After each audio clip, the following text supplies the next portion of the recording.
है। क्यों नहीं? क्योंकि हमारे इलाके में तो ब्राह्मण है ही नहीं। जब है ही नहीं तो अन्य अत्याचार कहां से हो? अब ब्राह्मण तो मान लीजिए आपके गांव में नहीं होंगे, आपके दिमाग पर तो ब्राह्मण बैठा है, उसको कहां से हटाओगे? उसको तो हटाना पड़ेगा। लड़ाई क्या है? वास्तविक लड़ाई क्या है? नहीं है। मैं तो इतना सुनने के बाद कुछ लोग एक भी आदमी इसमें से अंग्रेजी का अखबार नहीं पढ़ता है। अब जब एक भी आदमी अंग्रेजी का अखबार नहीं पढ़ता है तो जानकारी मिलेगी। टाइम्स ऑफ इंडिया में खबर छपी तो जानकारी मिलेगी आप लोगों को। लेकिन अगर प्रभात खबर में खबर छप गई होती तब, अगर दैनिक जागरण भारत जाकर के भारत के लोगों पर रिसर्च करना चाहती तो माइकल वानसाल भारत आए, भारत की सरकार की भी परमिशन लिया और परमिशन लेने के बाद में उन्होंने रिसर्च किया। क्या रिसर्च किया? सबका नाखून लिया, लाखों लोगों का, फिर बाल लिया, चमड़ी लिया, खून लिया और ये सारा लेने के बाद उन्होंने रिसर्च किया। तो रिसर्च में खबर क्या आई? कौन सी रिसर्च किया? डीएनए रिसर्च किया। डीएनए क्या होता है? तो डीएनए बायोलॉजी का सब्जेक्ट है। डीएनए के हिसाब से, डीएनए के अनुसार ये पता चलता है कि आपके पूर्वज हजारों साल पहले कौन लोग थे। ये जानकारी डीएनए के आधार पर मिल जाती। आप लोगों ने कुछ साल पहले ये खबर उत्तर प्रदेश से बहुत ज्यादा फैल गई थी कि नारायण दत्त तिवारी नाम के जो उत्तर प्रदेश के पूर्व मुख्यमंत्री थे, उनके ऊपर एक शेखर नाम के लड़के ने दावा कर दिया कि हमारे जो वास्तविक पिताश्री हैं, जो हमारे वास्तविक पिताजी हैं, वो नारायण दत्त तिवारी जी हमारे वास्तविक पिताजी। नारायण दत्त तिवारी जी बात मान नहीं रहे थे। तो शेखर नाम का जो उनका लड़का था वो कोर्ट चला गया, हाई कोर्ट चला गया और हाई कोर्ट ने आदेश दिया कि नारायण दत्त तिवारी का डीएनए टेस्ट किया जाए और डीएनए टेस्ट करके ये पता लगाया जाए कि क्या शेखर वास्तव में इन्हीं का लड़का है या नहीं है। नारायण दत्त तिवारी ने कोर्ट को कहा कि हम बुजुर्ग हो गए हैं, हमारा डीएनए टेस्ट नहीं होना चाहिए। कोर्ट ने आदेश किया, जबरदस्ती पकड़कर इनका डीएनए टेस्ट किया जाए। नारायण दत्त तिवारी को तो पता ही था ये हमारा ही लड़का है, बच रहे थे। जब उनको लगा कि अब हमारी जान नहीं बचेगी तो उन्होंने उसकी मां उज्ज्वला शर्मा से बुढ़ापे में, आखिरी समय में शादी करने का काम किया और उसको अपना बच्चा स्वीकार करने का काम नारायण दत्त तिवारी ने किया। ये उदाहरण देकर आपको बता रहा हूं कि ये काल्पनिक बात नहीं है। कोर्ट भी डीएनए को प्रमाण मानती है और केवल भारत की कोर्ट नहीं, पूरी दुनिया की कोर्ट डीएनए को प्रमाण मानती है। तो ये जो ब्राह्मण लोग हैं, इनका जो डीएनए, जब माइकल वानसाल ने डीएनए रिसर्च किया तो जो ब्राह्मण लोग हैं इनका जो डीएनए है वो डीएनए हमारे लोगों के डीएनए के साथ मैच नहीं किया। यही खबर छप के आई टाइम्स ऑफ इंडिया में। ये खबर छप के आई कि जो एससी, एसटी, ओबीसी का डीएनए है और जो ब्राह्मणों का डीएनए है वो आपस में मैच नहीं कर रहा है। इसका मतलब क्या है? इसका मतलब ये है या तो एससी, एसटी, ओबीसी के लोग इस देश के नहीं है या तो ब्राह्मण इस देश के नहीं है। यही तो बात हो गई अगर डीएनए मैच नहीं कर रहा है। अब आप लोग ये देखते होंगे कि गांव में जो बाहर से आकर बसने वाले लोग होते हैं, भाई किसी को ससुराल में प्रॉपर्टी मिल गई तो वही ना आके गांव में बसता है दूसरे गांव से, तो उनकी संख्या कितनी होती है? कम होती है। भारत में ब्राह्मणों की संख्या कितनी है? 3.5% है, कम है। तो संख्या के आधार पर भी ये बात साबित की जा सकती है कि अगर उनका डीएनए हमारा डीएनए मैच नहीं कर रहा है तो वो विदेशी लोग हैं। लेकिन केवल संख्या का मामला नहीं है, ये तो डीएनए का मामला है। तो ये मिलाया गया कि जब यहाँ के लोगों से ब्राह्मणों का डीएनए मैच नहीं कर रहा है तो आखिर कहाँ के लोगों से ब्राह्मणों का डीएनए मैच कर रहा है? ये मिलाया गया, और जब ये मिलाया गया तो पता चला कि जो ब्राह्मणों का डीएनए है वो यूरेशिया में काला सागर जो है, काला सागर के पास में अस्कमोझी नाम का प्रांत है, और अस्कमोझी नाम के प्रांत में जो मोरवा प्रजाति के लोग रहते हैं उनका डीएनए और भारत के ब्राह्मणों का डीएनए मैच करता है। और इससे ये बात साबित हो गई कि भारत में जो ब्राह्मण रहते हैं वो भारत के मूल रूप से रहने वाले लोग नहीं हैं, वो यूरेशिया के रहने वाले लोग हैं। पहले इतिहास की किताबों में क्या पढ़ाया जाता था? ये आर्य लोग। पहले इतिहास की किताबों में क्या पढ़ाया जाता था? ये आर्य लोग हैं। लेकिन जब डीएनए रिसर्च से ये साबित हो गया कि ये आर्य नहीं है, ये तो यूरेशियन है, यूरेशिया के रहने वाले हैं, इनका डीएनए यूरेशियन लोगों से मैच हो गया, तो अब क्या पढ़ाया जाना चाहिए? कि ब्राह्मण यूरेशियन लोग हैं। लेकिन पढ़ाया क्यों नहीं जाता? क्योंकि ब्राह्मणों का सिलेबस बनाने पर कब्जा है, इसलिए संशोधन नहीं हो रहा है। अगर हमको मौका मिलेगा, हम लोगों को मौका मिलेगा, तो इतिहास की किताबों में ये बात ऐड कर दिया जाएगा कि जिनको आर्य कहा जाता था वो डीएनए रिसर्च के आधार पर यूरेशियन लोग हैं। इसलिए अब ये निर्विवाद रूप से प्रमाणित हो गया कि जो भारत में ब्राह्मण हैं वो मूल रूप से यूरेशियन लोग हैं। तो ये तो हो गया ब्राह्मण यूरेशियन लोग। SC, ST, OBC जो अछूत हैं, जिनमें आपस में बहुत ज्यादा भेदभाव है, और जो OBC है, अब OBC भी शेड्यूल कास्ट का छुआ नहीं खाता, बहुत सारी जगह है कि नहीं, छुआछूत करता है। तो ये छुआछूत क्यों करता है? क्या OBC खुद छुआछूत करता है? नहीं, OBC के दिमाग पर ब्राह्मण सवार है, इसकी वजह से OBC शेड्यूल कास्ट के साथ छुआछूत करता है। यही बात बाबा साहब अम्बेडकर से लोगों ने पूछा। बाबा साहब अम्बेडकर को लोगों ने सवाल पूछा कि डॉक्टर अम्बेडकर, आप तो बहुत छुआछूत मिटाने की बात करते हो, आप तो बहुत बराबरी की बात करते हो, लेकिन आपके ही लोग आपकी जाति से नीचे की जो जाति है उसके साथ भेदभाव करते हैं, इसके बारे में आपका क्या कहना है? तो बाबा साहब अम्बेडकर ने पूछने वाले लोगों को जवाब दिया। बाबा साहब अम्बेडकर ने पूछने वाले लोगों को ये कहा कि ये जो असमानता की गटर गंगा है, मतलब ये जहां से असमानता की नदी निकल रही है, असमानता हम पैदा नहीं कर रहे हैं। असमानता कोई यादव, कोई कुर्मी, कोई कुशवाहा, कोई प्रजापति नहीं पैदा कर रहा है, कोई पासवान, कोई चमार, कोई खटीक नहीं पैदा कर रहा है, कोई सहनी नहीं पैदा कर रहा। कौन पैदा कर रहा है?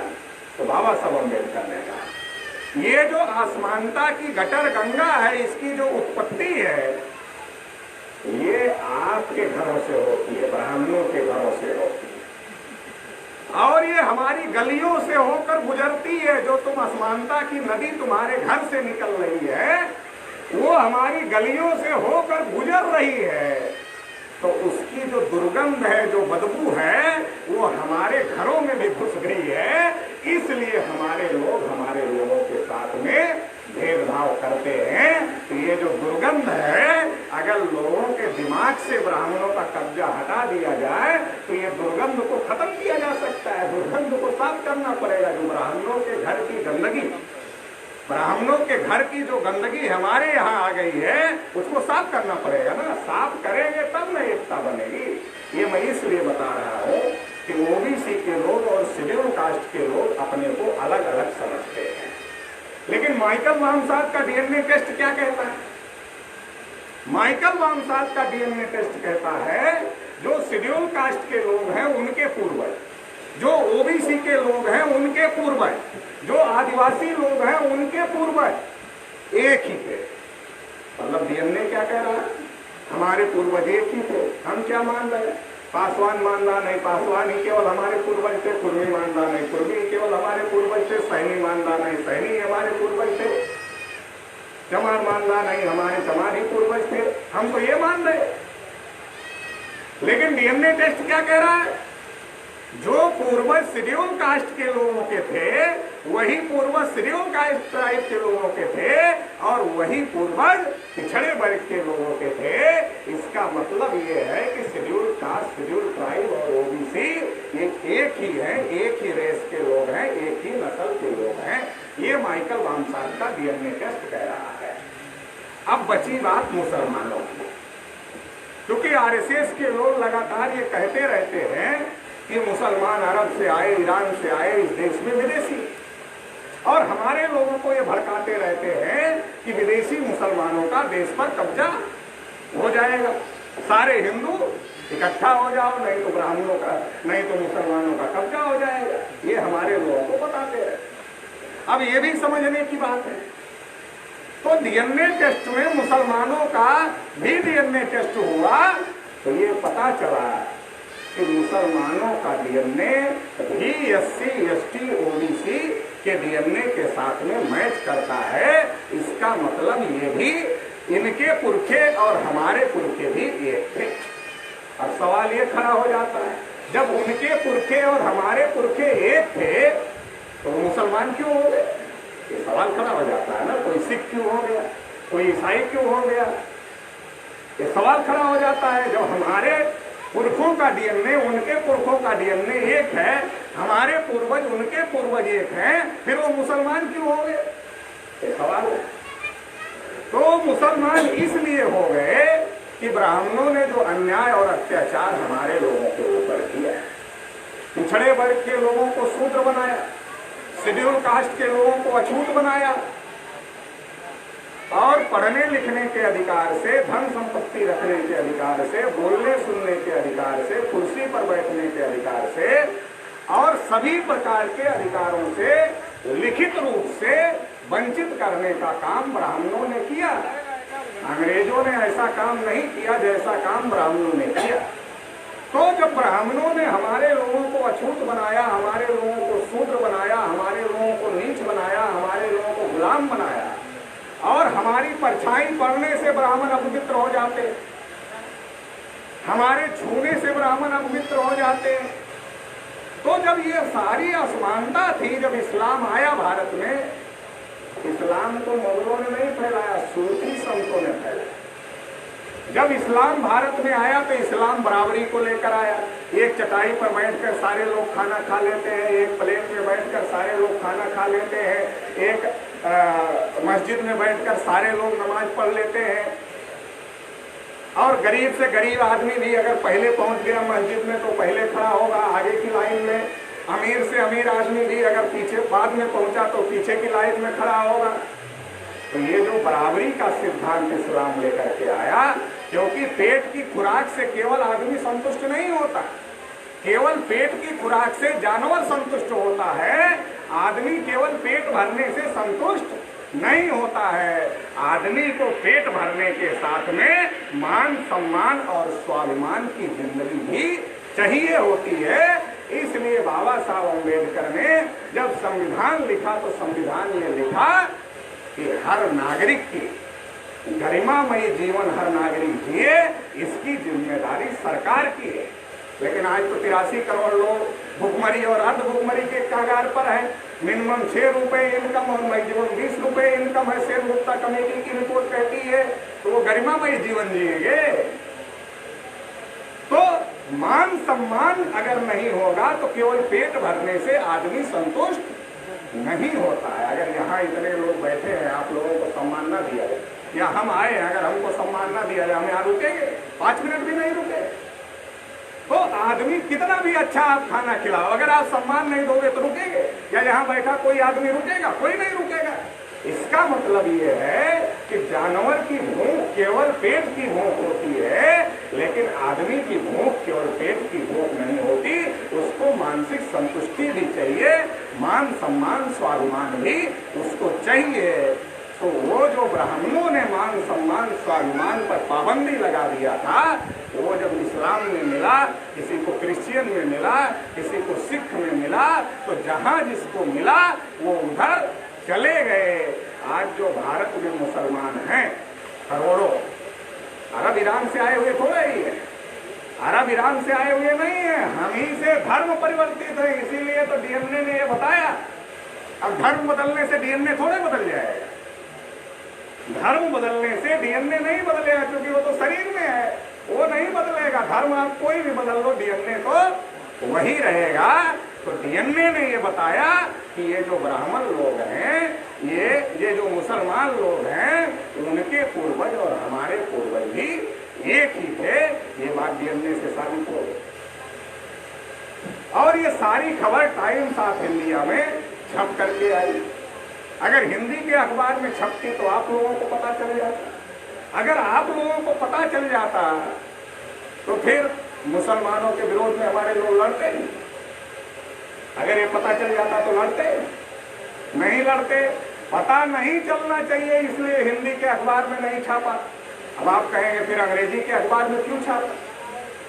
अरे ब्राह्मण अंग्रेजी का अखबार पढ़ता है तो सारे ब्राह्मण सतर्क हो जाएं कि चोरी पकड़ ली गई है, सतर्क रहो।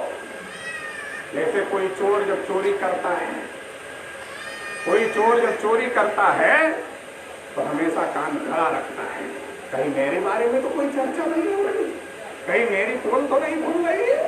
ऐसे ब्राह्मण का कान भी हमेशा खड़ा रहता है, इसलिए अंग्रेजी के अखबार में छापा, हिंदी के अखबार में नहीं। अब सवाल यह है कि ब्राह्मण खुद विदेशी है तो मुसलमानों को विदेशी क्यों कहते हैं? ये नहीं तो बड़ा सवाल है ना। जब वो खुद विदेशी है तो ब्राह्मणों को, वो मुसलमानों को विदेशी क्यों कह रहे? अब मान लो यहां से कोई चीज गायब हो जाए, एक आदमी इसी में से कोई चोरी कर ले। अब जो चोर है, अगर वो सातिर चोर है तो क्या कहेगा? वो कहेगा नहीं, ये महतो जी ने चोरी कर लिया है। 10 लोगों को बुला के कहे महतो जी चोरी की है।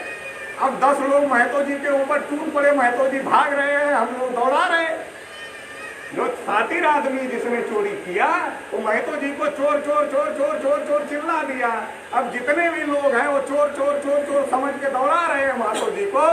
न दौड़ाने वालों को समझ में आ रहा कि इसकी इंक्वायरी करना चाहिए, और भागने वाला अगर रुक जाए तो बिना पूछे ही उसको पीट डालेंगे। इसलिए भागने वाला भाग रहा है, वो बताने की स्थिति में नहीं है, और दौड़ाने वाले उसको दौड़ा रहे हैं। और वो जो असली चोर है वो भी दौड़ाने वालों में शामिल है कि चोर आगे जा रहा है और वो बचा हुआ।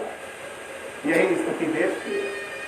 जो खुद विदेशी हैं वो मुसलमानों को दौड़ा रहे हैं, हम लोगों के साथ दौड़ा रहे हैं कि मुसलमान विदेशी है, मुसलमान विदेशी है, मुसलमान विदेशी है।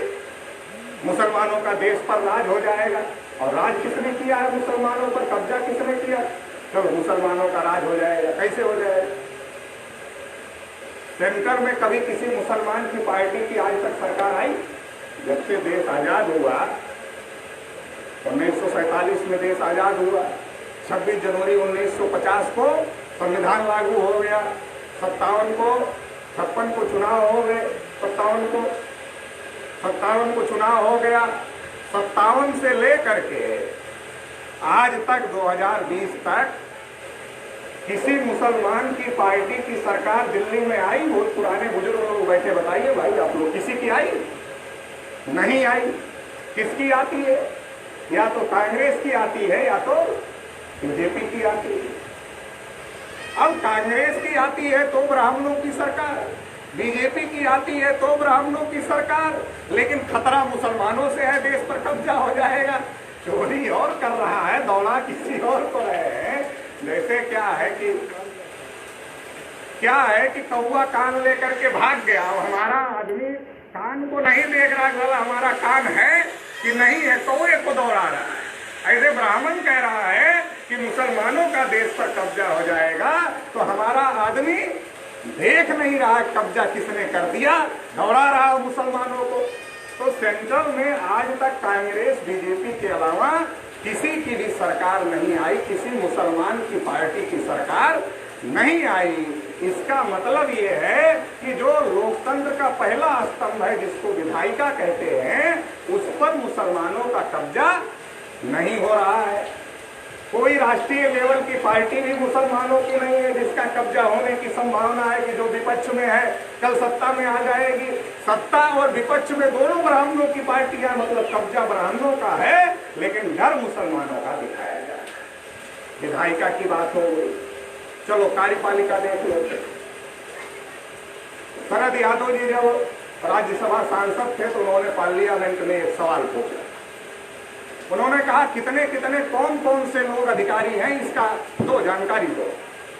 तो जो भारत सरकार का कार्मिक मंत्रालय था उसने जानकारी दिया लिख करके शरद यादव जी को कि 79.2% जो क्लास 1 और क्लास 2 की नौकरियां हैं उस पर ब्राह्मण और तत्सम ऊंची जातियों का कब्जा है। 79.2% मतलब 80%, और ओबीसी एससी को मिलाकर लगभग 50% आरक्षण है, तो हमारा आरक्षण तो गायब हो गया, 80% पर उनका कब्जा हो गया। तो इसका मतलब ये है कि उस पर भी ब्राह्मणों का कब्जा, उस पर भी मुसलमानों का नौकरियों पर भी कब्जा नहीं है, कार्यपालिका पर भी कब्जा नहीं है। मुसलमानों के हालात सच्चर कमीशन ने बताए कि शेड्यूल कास्ट और शेड्यूल ट्राइब से भी मुसलमानों की ज्यादा खराब हालात है। ये सच्चर कमीशन की रिपोर्ट है। सच्चर कमीशन कोई मुसलमान नहीं थे सच्चर। तो कहने का मतलब यह है कि विधायिका पर ब्राह्मणों का कब्जा है, मुसलमानों का कब्जा नहीं है।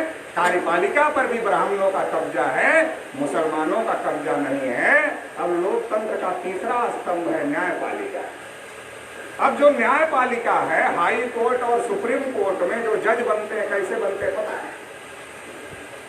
आपको बाबू बनाना है, परीक्षा देनी पड़ती है। आपको मास्टर बनना है तो बड़ी बड़ी परीक्षा आजकल हो गई। आपको छोटी नौकरी के लिए बड़ी बड़ी परीक्षा देनी पड़ती है। लेकिन हाई कोर्ट का जज बनने के लिए, सुप्रीम कोर्ट का जज बनने के लिए कोई परीक्षा देने की जरूरत नहीं है। जरूरत क्या है? आपका बाप दादा नाना परदादा कोई जो है जज होना चाहिए, लेकिन आपकी जाति भी ब्राह्मण होनी चाहिए, नहीं तो संभावना कम है। तो हाई कोर्ट और सुप्रीम कोर्ट में एक तो खानदानी जज बैठे हुए, दूसरे एक जाति के लोगों का वर्चस्व है, वहां भी मुसलमान नहीं है। मतलब न्यायपालिका में भी मुसलमान नहीं, विधायिका में मुसलमान नहीं है, कार्यपालिका में मुसलमान नहीं है, न्यायपालिका में मुसलमान नहीं है। अब लोकतंत्र का चौथा स्तंभ है मीडिया, अखबार और टीवी चैनल। तो जितने आप अखबार पढ़ते हो उसमें से कोई मुसलमानों का है? जितना आप टीवी चैनल देखते हो उसमें कोई मुसलमानों का है?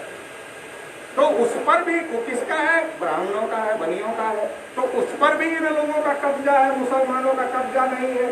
तो इसका मतलब क्या है कि कब्जा तो ब्राह्मणों ने किया है, फिर हमें डर क्यों दिखाया जाता है कि मुसलमानों का कब्जा हो गया? सवाल ये पैदा हो गया ना, जब कब्जा ब्राह्मणों ने किया है तो ये डर क्यों दिखाया जा रहा है कि नहीं मुसलमानों का कब्जा हो जाएगा? ये डर क्यों दिखाया जा रहा है? ये डर इसलिए दिखाया जा रहा है कि ब्राह्मणों को इस देश में अगर एससी एसटी ओबीसी को मुसलमानों के विरोध में ना भड़काया जाए तो ये हिंदू नहीं बनेंगे। एससी एसटी ओबीसी को अगर मुसलमानों के विरोध में ना भड़काया जाए तो ये हिंदू नहीं बनेंगे, और हिंदू नहीं बनेंगे तो ब्राह्मण को अपना नेता नहीं मानेंगे, और जब ब्राह्मण को अपना नेता नहीं मानेंगे तो ब्राह्मणों की संख्या 3.5% है। 3.5% के आधार पर गांव में सरपंच कोई ब्राह्मण चुनाव अपने वोट से नहीं जीत सकता, तो देश की पंचायत पर कैसे कब्जा करेगा? नहीं कर सकता। तो अगर देश की पंचायत पर कब्जा करना है तो इनको हिंदू बनाना जरूरी है। अब ये हिंदू कैसे बनेंगे? हमने तो इनको अछूत घोषित किया, हमने इनको शूद्र घोषित किया, हमने इनको जंगलों में रहने के लिए मजबूर किया, तब भी पीटा, आज भी पीट रहे हैं, हर जगह हमारा कब्जा है, इनको कुछ नहीं दिया, तो ये हमारे साथ क्यों खड़े होंगे? ये नहीं खड़े होंगे। इनको अगर खड़ा करना है तो इनको हिंदू बनाना पड़ेगा, और हिंदू बनाने के लिए इन्हें मुसलमानों का डर दिखाना पड़ेगा। जब इन्हें मुसलमानों का डर दिखाया जाएगा तब ये हिंदू बनेंगे, तब ये 3.5% ब्राह्मणों के पीछे ये एससी एसटी ओबीसी के लोग खड़े हो जाएंगे और जो 3.5% का ब्राह्मण अपने वोट से गांव में सरपंच नहीं बन सकता, वो देश की पंचायत पर कब्जा कर लेता है और फिर हमारे भविष्य को तय करने का अधिकार उसके पास में आ जाता है। ये है देश की असली समस्या। इस समस्या को समझना होगा। 2 तरीके के ब्राह्मण है। एक कहता नहीं हम तो सेकुलर है भाई, हमको धर्म वर्म से कोई लेना देना नहीं, हम तो सेकुलर है। दूसरा कहता है नहीं भाई हम तो हिंदुत्ववादी हैं। तो जिनका दिमाग थोड़ा ज्यादा खराब है वो हिंदुत्व वाले पक्के में चले जाते, जिनका थोड़ा कम खराब है, थोड़ा सुधरा हुआ है, वो सेकुलर वाले में चले जाते हैं। एक सेकुलर है, एक कम्युनल है। और सेकुलर वाला जब आता है तो वो भी जूते में कोई कमी नहीं करता, वो भी जूता पर्याप्त मारता है SC ST OBC को। आजाद भारत में OBC की आज तक गिनती नहीं की। जानवरों की गिनती हुई। थोड़ी देर रुक जाओ भाई, थोड़ी देर रुक जाओ, बंद कर रहे हैं, रुक जाओ, थोड़ी देर रुक जाओ। आदमी को थोड़ी देर रुक जाओ, बंद करते हैं फिर खाते हैं सब। आदमी को पेट की खुराक की जरूरत होती है, मगर उससे ज्यादा दिमाग के खुराक की जरूरत है। तो ये दिमाग की खुराक का कार्यक्रम चल रहा है। इसमें पेट की खुराक जब आ जाती है तो मामला हो जाता है डिस्टर्ब। क्योंकि काशीराम जी कहा करते थे कि जो हमारा समाज है ये बहुजन समाज नहीं है, ये भोजन समाज है और इसको मैं बहुजन समाज बनाऊंगा, ऐसा काशीराम जी कहा करते थे।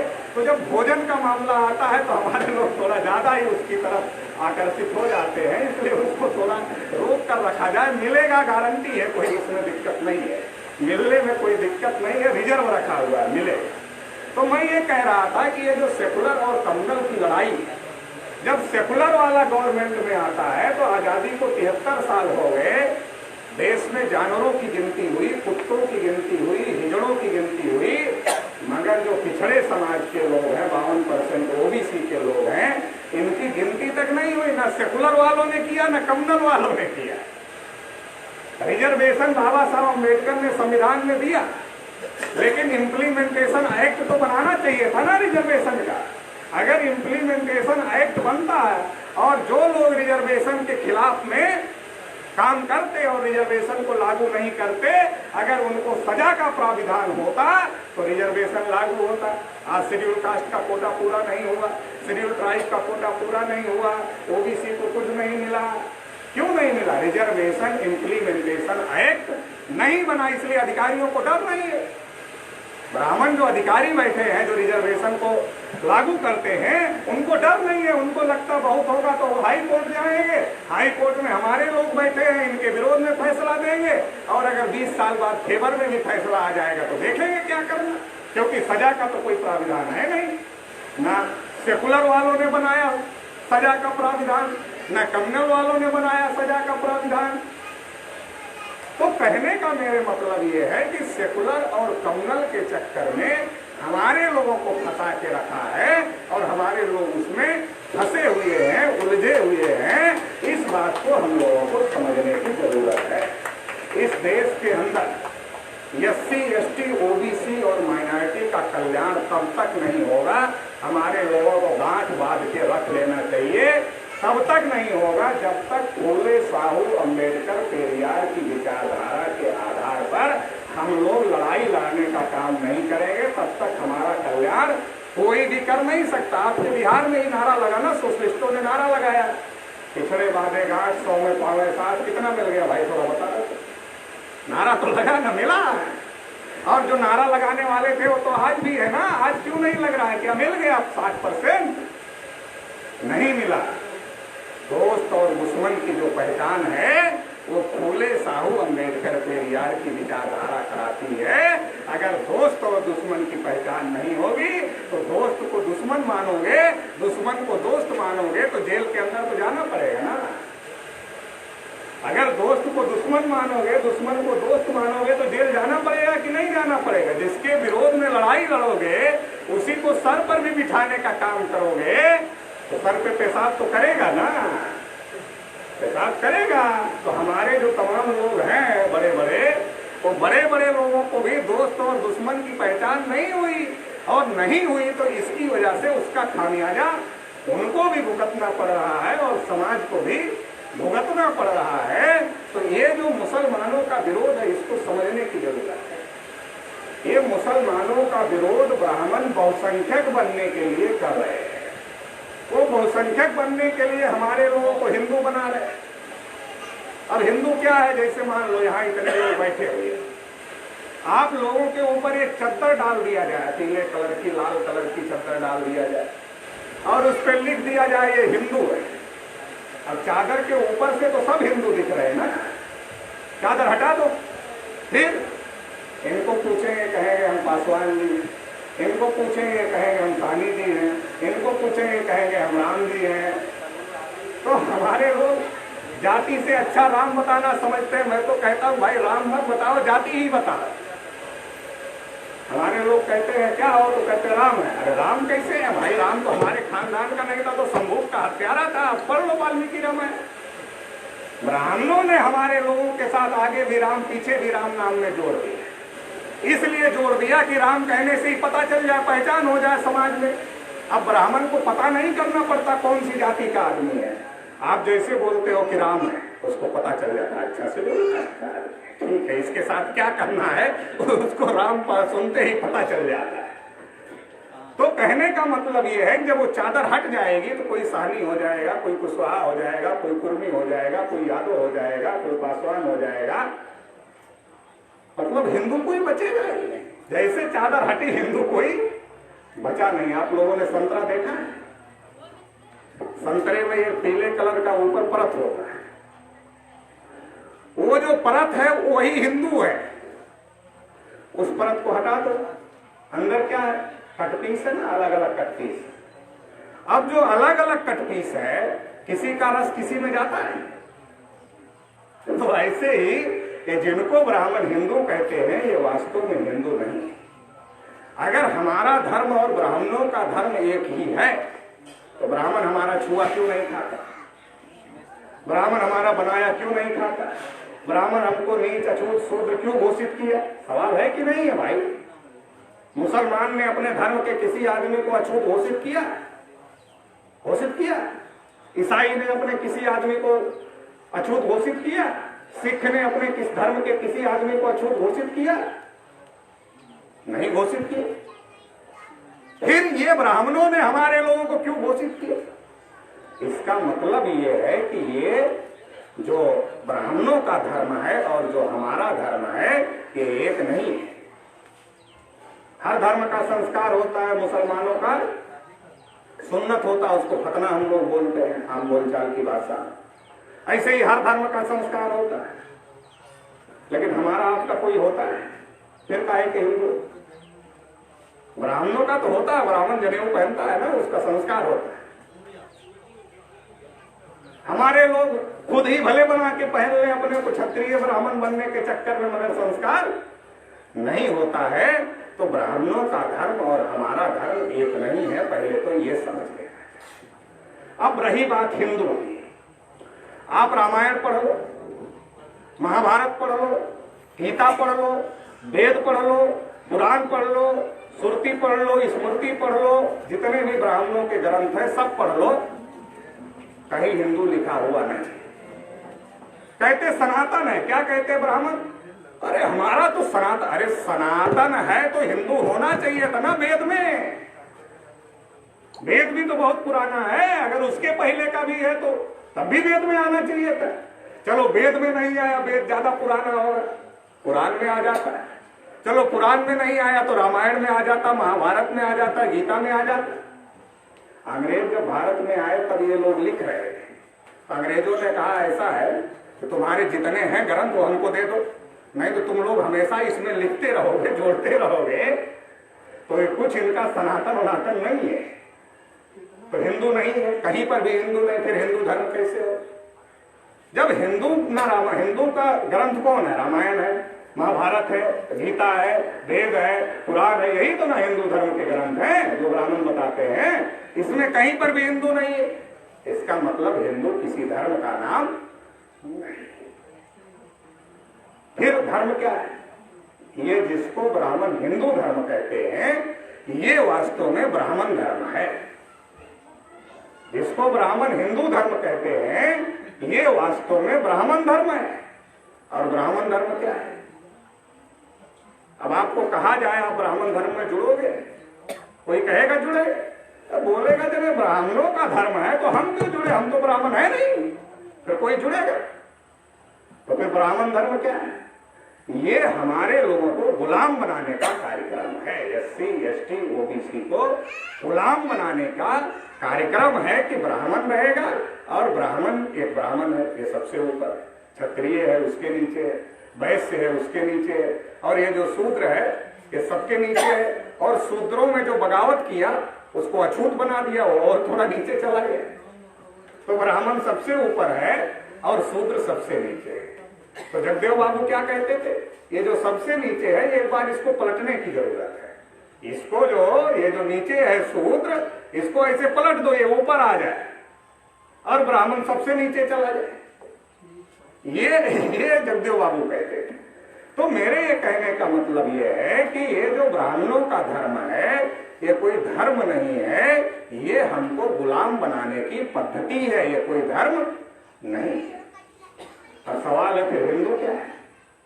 तो ब्राह्मणों ने किताबों में लिखा कि जब मुगल भारत में आए तो सा का उच्चारण हा से करते थे, सा का उच्चारण हा से करते थे, सिंधु नदी का नाम वो नहीं ले पाते थे, इसलिए वो सिंधु से हिंदू बन गया, ऐसा ब्राह्मणों का कहना है।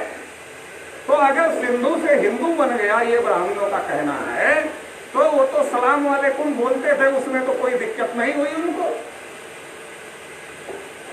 अगर वो सा का उच्चारण नहीं कर पाते थे, सा का उच्चारण हा करते थे, तो सलाम वालेकुम क्यों बोलते थे? हलाम वालेकुम बोलना चाहिए था, मगर वो तो सलाम वालेकुम ही बोलते। तो इसका मतलब है ये बात सही नहीं। फिर सही क्या है?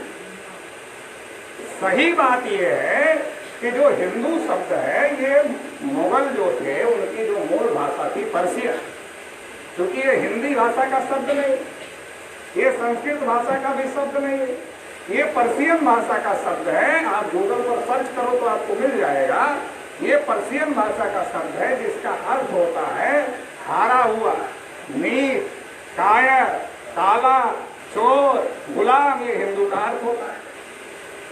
तो ये मुगलों ने यहाँ के लोगों को जब पराजित किया, तो पराजित करने के बाद मुगलों ने यहाँ के लोगों को, उनको लगा ये हमारे गुलाम है, तो गुलाम के लिए उन्होंने हिंदू शब्द का प्रयोग किया और जजिया कर भी लगाया। जो पढ़े लिखे लोग हैं उनको जजिया कर के बारे में पता होगा। और जब जजिया कर लगा तो ब्राह्मणों ने मुगलों का घर घेर लिया और कहा आप क्या समझते हो मारे हुए हैं, आप क्या समझते हो गुलाम है? हमने इन लोगों को गुलाम बनाया पहले से, हम इनके मालिक हैं, ये हमारे गुलाम हैं, इसलिए हम हिंदू नहीं। और जजिया कर ब्राह्मणों ने नहीं दिया। अब दूसरा सवाल खड़ा हो जाता है, जिन ब्राह्मणों ने मुगलों का घर घेर लिया कि हम हिंदू नहीं हैं, आज वही ब्राह्मण हमारे गली मोहल्ले में आकर क्यों नारा लगा रहे हैं गर्व से कहो हम हिंदू? ये सवाल खड़ा हो जाता है। उस समय जिन ब्राह्मणों ने कहा हम हिंदू नहीं है, मुगलों का महल घेर लिया, आज वही ब्राह्मण क्यों ये दावा ठोक रहे हैं, सीना ठोक ठोक कर कह रहे हैं नहीं हम हिंदू हैं, हम हिंदू हैं, हम हिंदू हैं? ये क्यों कह रहे? ये जब लंदन में सबको वोट डालने का अधिकार मिले ऐसा आंदोलन शुरू हुआ तो खतरे की घंटी भारत के ब्राह्मणों की बज गई। आंदोलन चला लंदन में कि सबको वोट का अधिकार मिलना चाहिए, खतरे की घंटी बज गई भारत के ब्राह्मणों की। क्यों? उनको पता चल था कि ब्राह्मण जो भारत है वो अंग्रेजों का गुलाम है, और अगर लंदन में सबको वोट डालने का अधिकार मिल गया तो भारत में भी हर आदमी को वोट डालने का अधिकार मिल जाएगा, जो बालिग हो जाएगा, वयस्क हो जाएगा। और अगर भारत में भी हर आदमी को वोट डालने का अधिकार मिल गया तो ब्राह्मणों की संख्या 3.5% है, हम पंच का चुनाव नहीं जीत सकते, सरपंच का चुनाव नहीं जीत सकते, तो प्रधानमंत्री कभी भी नहीं बना सकते। इसलिए जो ब्राह्मण अपने को हिंदू नहीं कहते थे वो ब्राह्मण हमारा समर्थन लेने के लिए हमको हिंदू कहने लगे, हमको हिंदू के नाम पर मूर्ख बनाने लगे। और मूर्ख सबसे ज्यादा ओबीसी के लोग बने, मूर्ख सबसे ज्यादा ओबीसी के लोग बने। पिछड़े मैं ओबीसी का राष्ट्रीय अध्यक्ष हूँ, देश भर में ओबीसी के लोगों को बताता रहता। पहले ओबीसी के लोगों को थोड़ा ज्यादा मिर्ची लगती थी सुनने से, लेकिन अभी वो मिर्ची धीरे धीरे कम हो रही है, क्योंकि लोगों को अभी बातें समझ में आने लगी है। जितना बातें समझ में आने लगी है तो मिर्ची अब नहीं लगती ओबीसी के लोगों को, अब उनको लगता है नहीं ठीक बोल रहे हैं। तो ओबीसी के लोगों को सबसे ज्यादा इसका नुकसान हुआ। नुकसान कितना हुआ ये बताता। जब 92 में, जब 90 में मंडल कमीशन का फैसला आया, 92 में 16 नवंबर 1992, 52% ओबीसी को 27% आरक्षण मिला और उसमें क्रीमी लेयर लगा दिया। क्रीमी लेयर का मतलब है जिसके पास दांत है उसको चना नहीं मिलेगा, जिसके पास दांत नहीं है उसको चना दिखाया जाएगा मगर वो चना खा नहीं सकता है।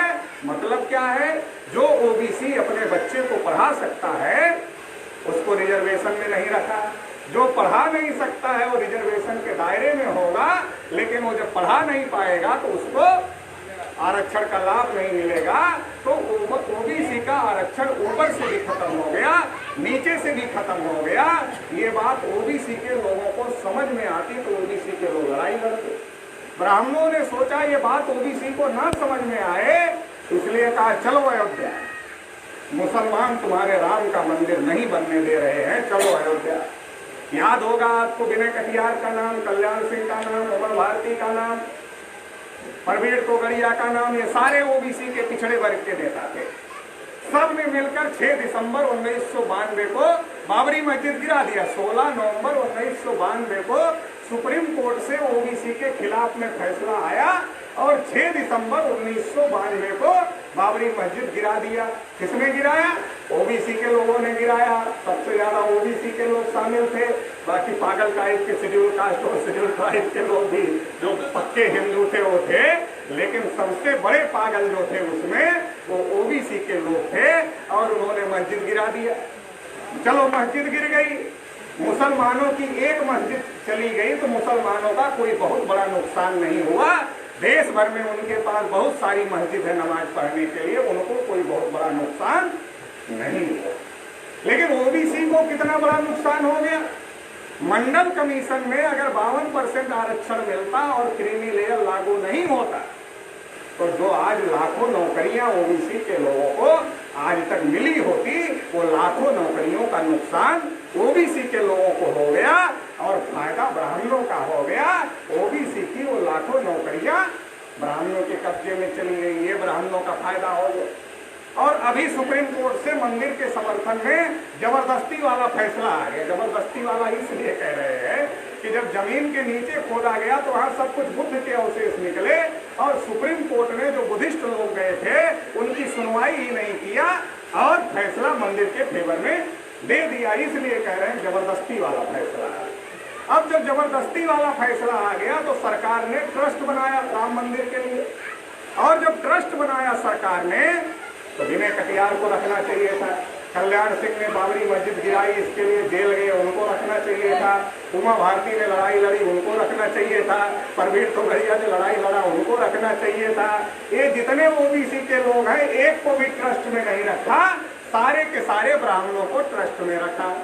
और जब भूमि पूजन हुआ तो आप लोगों ने टीवी पर देखा होगा, उमा भारती, कल्याण सिंह, विनय कटियार, परवीर तोगड़िया, इनको घंटा बजाने के लिए भी भूमि पूजन के दिन नहीं बुलाया। अरे घंटा बजाने के लिए बुला लेते, उसके लिए भी बुलाने का काम नहीं किया। तो मतलब हमारी नौकरियां भी गई, हमारा अधिकार भी गया और मंदिर के लिए हम लड़े तो मंदिर का फायदा भी किसको मिला? ब्राह्मणों को मिला। अब ट्रस्ट में ब्राह्मणों का कब्जा है, ओबीसी के लोग जाएंगे क्योंकि बड़े बड़े राम भक्त हैं, उनको पता नहीं है संभूत हमारे पुरखे थे जिसकी हत्या राम ने किया था, तो ओबीसी के बड़े बड़े भक्त जाएंगे और वहां लाइन लगाएंगे, लाइन लगा करके चढ़ावा चढ़ाएंगे, वो चढ़ावा ट्रस्ट के पास जाएगा। ट्रस्ट किसका है? ब्राह्मणों का। मतलब कमाएंगे हम, लुटाएंगे ब्राह्मणों। कमाएंगे हम, पैदा हम करेंगे, हम अपने बच्चे को अच्छी शिक्षा नहीं देंगे लेकिन ब्राह्मणों को लुटाने का काम जरूर करेंगे। तो ब्राह्मणों को उधर भी फायदा हो गया, नुकसान सारा का सारा ओबीसी का हो गया। इसी प्रकार से 2014 में नरेंद्र मोदी ने कहा हम ओबीसी हैं, चाय बेचने वाले हैं, नीच जाति के हैं तो हिंदू भी हैं। ओबीसी के लोगों को लगा ये तो सोने में सुहागा बोलते हैं ना, कि सोने में सुहागा हो गया। सोने में सुहागा क्या हो गया? बड़का वाला हिंदू है, गोधरा कांड करवाया था, और ऊपर से नीच जाति का है, चाय बेचने वाला है, गरीब भी है, ओबीसी भी है। अब ये तो सोने में सुहागा हो गया। इस बार तो पूछना ही क्या है, इस बार नरेंद्र मोदी को प्रधानमंत्री बनाओ। और नारा भी ऐसा लगाया, 15 लाख खाते में डालेंगे, काला धन लाएंगे, 2 करोड़ रोजगार देंगे। तो हमारे लोगों को लगा अब तो मसीहा मिल गया है, इससे बड़ा कोई दूसरा मसीहा। अब हिंदू भी है और वो वाला हिंदू है जिसने गोधरा कांड करवाया था। तो हमारे लोगों ने खूब वोट दिया, सरकार बन गई। अब नरेंद्र मोदी ने जानवरों की गिनती कराई मगर ओबीसी की गिनती नहीं कराई। 314 ओबीसी के बच्चे जो आईएएस की परीक्षा पास किए थे, उनकी नियुक्ति को क्रीमी लेयर का नियम बदल करके रोक दिया। ओबीसी के बच्चों की स्कॉलरशिप बंद कर दिया। बजट में एक नया पैसा नहीं दिया। बजट कैसे बनता है? आप कपड़ा खरीदते हो, आप जूता खरीदते हो, आप गाड़ी खरीदते हो, आप जो भी खरीदते हो, जो भी बेचते हो, उसमें उसका दाम होता है और टैक्स होता है।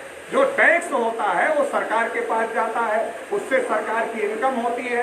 अगर हमारी आबादी 52% है ओबीसी की और SC ST माइनॉरिटी को मिला लिया जाए तो 85% है। इसका मतलब टैक्स भी हम 85% देते हैं। टैक्स हम ज्यादा दे रहे हैं, बजट में हमारे लिए कुछ है ही नहीं। तो ये नरेंद्र नीट में ओबीसी को रिजर्वेशन ही नहीं दिया।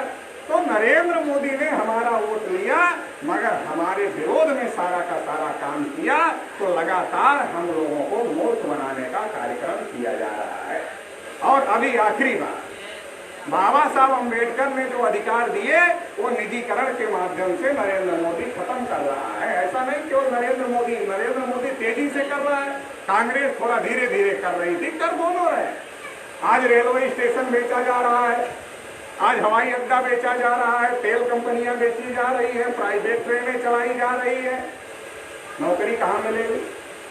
रेलवे प्राइवेट हो गया, BSNL प्राइवेट हो गया, सारे डिपार्टमेंट प्राइवेट हो गए। आरक्षण कहाँ रहेगा? बाबा साहब अम्बेडकर ने तो संविधान में लिखा, मिलेगा कहाँ से? डॉक्टर सुब्रमण्यम स्वामी का नाम आप लोगों ने सुना होगा। उनसे एक बार सवाल पूछा गया कि क्या आप लोग आरक्षण को खत्म करना चाहते हो? तो डॉक्टर सुब्रमण्यम स्वामी ने कहा हम आरक्षण को खत्म नहीं करना चाहते, हम आरक्षण को ऐसी स्थिति में पहुंचाना चाहते हैं जहां आरक्षण का होना और ना होना दोनों बराबर हो जाए। अभी जब सारी सरकारी जगह बेच दिए जाएंगे तो आरक्षण का होना और ना होना बराबर हो जाएगा। आरक्षण निजीकरण में हो गया 0 और 0 में हमारे लोगों को लड़ाया जाएगा राजनीति के लिए।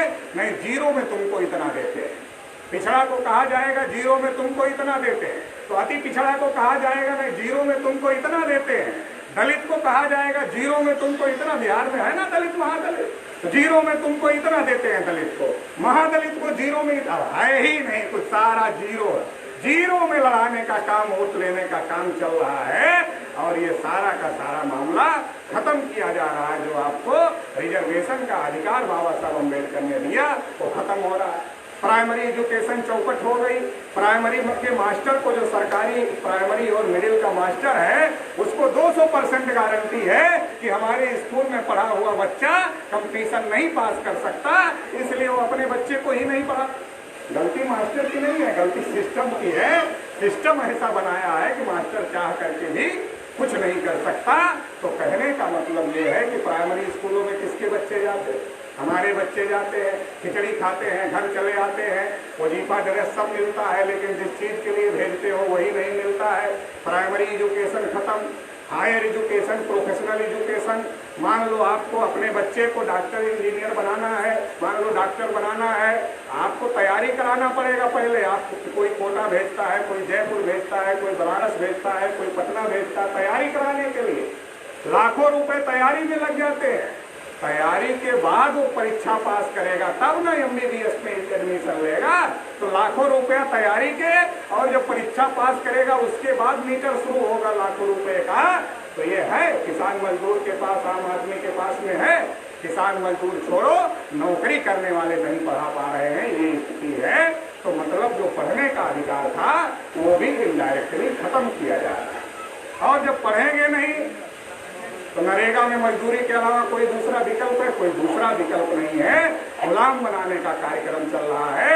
27 27,000 विदेशी कंपनियां आ रही हैं। आने वाले समय में जब आप पैर रखोगे तो पता चलेगा ये टाटा की जमीन है, ये बिरला की जमीन है, ये अंबानी की जमीन है, ये अडानी की जमीन है। अरे भारत में भारत की जमीन कहाँ है, ये खोजना मुश्किल हो जाएगा। तो साथियों, स्थितियां बहुत विपरीत जा रही हैं और देश में जो सारा का सारा तंत्र है वो प्राइवेट हाथों में जा रहा है। देश कंपनी राज की तरफ बढ़ रहा है। ईस्ट इंडिया कंपनी के राज को, अंग्रेजों के राज को कंपनी राज बोला जाता था। वो एक कंपनी थी, अभी 27,000 कंपनियां आ रही हैं। देश कंपनी राज की तरफ बढ़ रहा है। आपके हक अधिकार खत्म हो रहे हैं, आपके बच्चों के हक अधिकार खत्म हो रहे हैं। बाबा साहब अम्बेडकर ने जो अपने बच्चों की कुर्बानी देकर जो हक अधिकार हमको दिया था वो खत्म हो रहे हैं। अगर हम इसको बचा नहीं पाए तो आने वाली जो हमारी जनरेशन है हमारी तस्वीर पर माला डालने का काम नहीं करेगी, हमारे तस्वीर को रोकने का काम करे। क्यों? कहेगी बाबा साहब ने तो अधिकार दिया था लेकिन हमारे पिताजी नहीं बचा पाए। तो इसलिए साथियों, खड़े होने की जरूरत है, संगठित होने की जरूरत है। आज विधायिका, कार्यपालिका, न्यायपालिका, मीडिया हर जगह ब्राह्मणों का कब्जा हो गया है। इसलिए देश में जन आंदोलन बहुत ज्यादा जरूरी है। लड़ाई सड़क पर भी होनी चाहिए, लड़ाई संसद पर भी होनी चाहिए। संसद में हमें ऐसे लोगों को भेजना होगा जो इस प्रकार की बात कर सके और सड़क पर लड़ाई लड़ने के लिए 6 लाख गांवों का संगठन बनाना होगा और कम से कम 3 लाख और ज्यादा से ज्यादा 3 करोड़ और 15 करोड़ लोगों को हम लोगों को तैयार करना होगा और देश में महासंग्राम छेड़ना होगा, जन आंदोलन खड़ा करना होगा। जैसे अंग्रेजों के विरोध में जन आंदोलन खड़ा हुआ वैसे ही जन आंदोलन खड़ा करना होगा। किस बात के लिए खड़ा करना होगा? जिसकी जितनी संख्या भारी उसकी उतनी हिस्सेदारी। इस बात के लिए जन आंदोलन खड़ा करना होगा। तो इस जो लड़ाई है ये अकेले अकेले नहीं लड़ी जा सकती। तो आप सभी लोग इस लड़ाई में साथ सहयोग देंगे। जैसे यहाँ मीटिंग लगाई गई ऐसे ही जगह जगह मीटिंग लगाना पड़ेगा। हर आदमी को अपने मुंह को आकाशवाणी बनाना पड़ेगा। सोशल मीडिया के माध्यम से, मुंह की मीडिया के माध्यम से इस बात का प्रचार प्रसार करना होगा और इस आंदोलन को चलाने के लिए बुद्धि, पैसा, समय, श्रम, हुनर सब लगाना होगा। क्योंकि ये इलेक्शन की लड़ाई नहीं है, ये आने वाली नस्लों की, आने वाली जनरेशन की लड़ाई है। तो इस लड़ाई में आप लोग साथ सहयोग करेंगे, ऐसी आशा और उम्मीद के साथ। समय ज्यादा हो रहा है, आप लोगों ने मुझे ध्यानपूर्वक, धैर्यपूर्वक सुना, इसके लिए आप सभी को आभार, धन्यवाद। क्योंकि हम लोग इस देश के मूल निवासी हैं, इसलिए हमारा अभिवादन है जय मूल निवासी। बहुत दिन से हम राम राम, जय सिया राम कर रहे हैं। तो अभी हम लोगों ने तय किया, अभी राम राम, जय सिया राम नहीं करेंगे, अभी अपना जयकारा लगाएंगे। हम इस देश के मूल निवासी हैं तो देश के मूल निवासियों की जय हो, इसलिए ये हम लोगों का अभिवादन है जय मूल निवासी। आप सभी साथियों को जय मूल निवासी, आभार, धन्यवाद। धन्यवाद चौधरी विकास पटेल जी, राष्ट्रीय अध्यक्ष, राष्ट्रीय पिछड़ा वर्ग मोर्चा, नई दिल्ली। आपने मूल निवासी परिवार को बहुत ही मार्मिक ढंग से टिप्स दिया, इसके लिए आभार। साथियों, आज़ादी कीमत और कुर्बानी चुकाए बगैर नहीं मिलती है, जिसके लिए आप लोगों ने वादा किया ही है। ये गफलत में मत रहिएगा। कुर्बानी पड़ोसी दे दे तो आज़ादी हमें मिलेगी, कीमत पड़ोसी चुका दे तो आज़ादी हमें मिलेगी। ये गफलत में मत रहिए। आज़ादी के लिए कीमत चुकाना ही होगा। तो आप लोगों ने हाथ उठाया था, वादा किया ना, तो ये गमछा बिछाएंगे। हाँ, बड़ा बिछाओ ना, ये बड़ा समाज है, बहुजन से अपना परिवार बड़ा है। तो ये 1 रुपये आज़ादी बोल 85, जो जितना जिससे संभव है तो यहाँ करें। हर अच्छे काम का शुरुआत अच्छे लोग करते हैं, जो जितने अच्छे हैं वो जल्दी जल्दी अपना शुरुआत करते हैं। सारे लोगों को करना चाहिए, सबको करना चाहिए, इसमें पीछे नहीं रहना चाहिए। जो भी